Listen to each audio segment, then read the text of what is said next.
Kami dari kelompok 8 yang terdiri dari Lafita Azania dan Sekar Fitri Aulia. Di sini kami akan menjelaskan tentang negosiasi bisnis. Dalam bisnis, setiap orang yang berbisnis tentunya ingin mempunyai usaha yang berjalan dengan lancar. Dan negosiasi merupakan hal yang tak asing dalam dunia bisnis. Kalian pasti akan berpikir, apa sih negosiasi itu?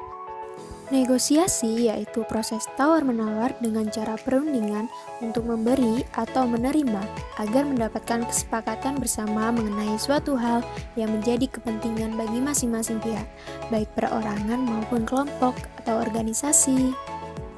Menurut Hartman, tahun 1997, ada 4 hal yang perlu dipersiapkan dalam negosiasi bisnis. Yang pertama, pencarian fakta terutama dari pihak lawan negosiasi. Yang kedua, menaksir posisi lawan negosiasi. Yang ketiga, membuat perencanaan yang baik. Dan yang keempat, memilih serta mengatur tim negosiasi. Sedangkan, menurut Chase, ada 3 tahapan penting dalam bernegosiasi. Yang pertama, tahap perencanaan yang dilakukan sebelum negosiasi dan terdiri dari 3 tugas utama, yaitu sasaran negosiasi, strategi negosiasi, dan proses negosiasi. Yang kedua, tahap implementasi yang dilakukan selama negosiasi. Dan yang ketiga, tahap peninjauan yang dilakukan setelah negosiasi. Adapun beberapa tujuan dari sebuah negosiasi dalam bisnis. Yang pertama, untuk mendapatkan kata sepakat yang mengandung kesamaan. Yang kedua, untuk mendapatkan jalan keluar dari masalah yang dihadapi bersama. Dan yang ketiga, untuk mendapatkan atau mencapai kondisi saling menguntungkan.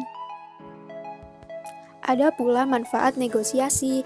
Yang pertama, untuk mendapatkan atau menciptakan jalinan kerjasama antar badan usaha untuk melakukan suatu kegiatan atau usaha bersama atas dasar saling pengertian. Kedua, untuk menjalin hubungan bisnis yang lebih luas dan juga untuk mengembangkan pasar yang diharapkan. Alasan terjadinya negosiasi. Yang pertama, karena adanya pihak yang berkepentingan. Kedua, karena adanya masalah yang perlu dirundingkan. Ketiga, adanya keinginan untuk mencapai kesepakatan dalam membagi hak atau kewajiban. Keempat, adanya upaya menjaga kehormatan masing-masing pihak. Beberapa faktor yang mendasari munculnya sebuah konflik dalam perusahaan yaitu yang pertama, karena adanya perbedaan sudut pandang.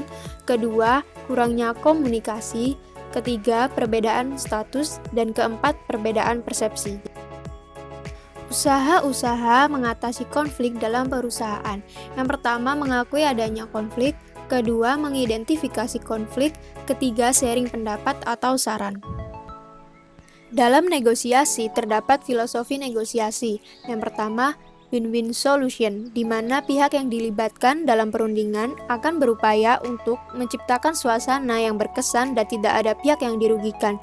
Kedua, win-lose, di mana strategi ini dilakukan untuk memperoleh kemenangan mutlak dengan mengalahkan pihak lawan. Ketiga, lose-lose, di mana strategi ini dilakukan dengan tidak menggunakan akal sehat, hanya untuk mendapatkan kepuasan tersendiri. Terima kasih telah mendengarkan penjelasan dari kami. Semoga ilmu yang kami berikan bisa bermanfaat untuk kalian semua. Dah.